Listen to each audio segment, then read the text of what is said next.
I used a design that was given to me by the CU Boulder Engineers Without Borders team, and their design was based on about a 55 centimeter pot diameter, and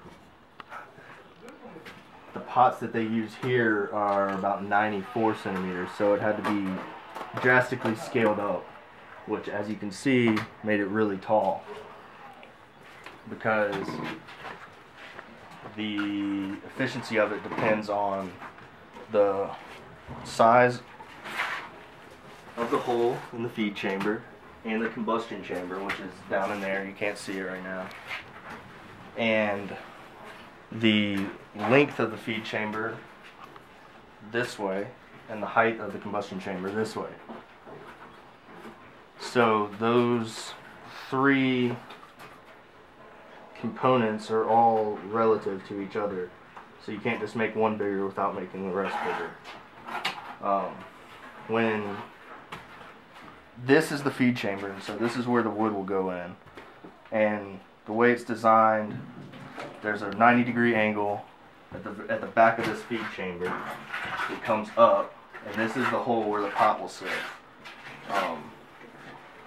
Because the feed chamber and the combustion chamber gets so hot, we have to use a high temperature mortar because cement will crack under heat.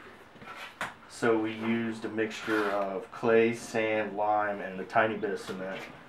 The rest of the wall, the parts that won't get so hot, we use cement just because it's easier and the masons are more familiar with it.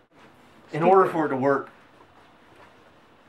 as efficiently as possible, the combustion chamber has to get super, super hot. And so in order to do that, you have to insulate around the combustion chamber.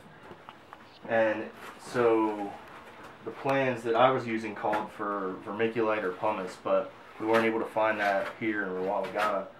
So we ended up using a mixture of clay and sawdust. And so basically everything besides the pot circle in here and the feed chamber and the combustion chamber is all filled with clay and sawdust insulation in order to maximize the efficiency of the stove. And that's pretty much it, other than the parts that you can't really see are this pot skirt right here, which we had made by a local metal worker. And then down in the hole, there's 3 feet that are protruding that the pot will actually sit on, so it doesn't rest on top of the cement down there or the combustion chamber. There's 3 little feet that will carry the weight of it, and that was also made by the local metal worker. And yeah, so this room ended up being actually like the perfect size, because as you can see, there was no extra room, but they fit perfectly in there. And so they got the concrete top on there, so that in case anything spills on it, it won't ruin it. And they're going to put a plaster up there. Right now they're putting high temperature mortar mix on the inside of the pot skirt, and then they'll go and put a cement or some kind of plaster on the front of this and build these steps higher so that the cooks can get up there and actually cook. And after that, it's pretty much done.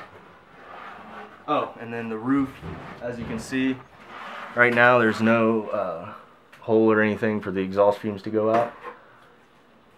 So even though there's not much smoke, there still needs to be a place for the smoke that there is to leave.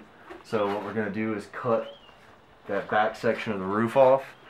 And so this normal roof would be going like this. We're going to raise that back section up and extend it so it goes like this. And so the rain can't get in, but the smoke can go out. And that's it.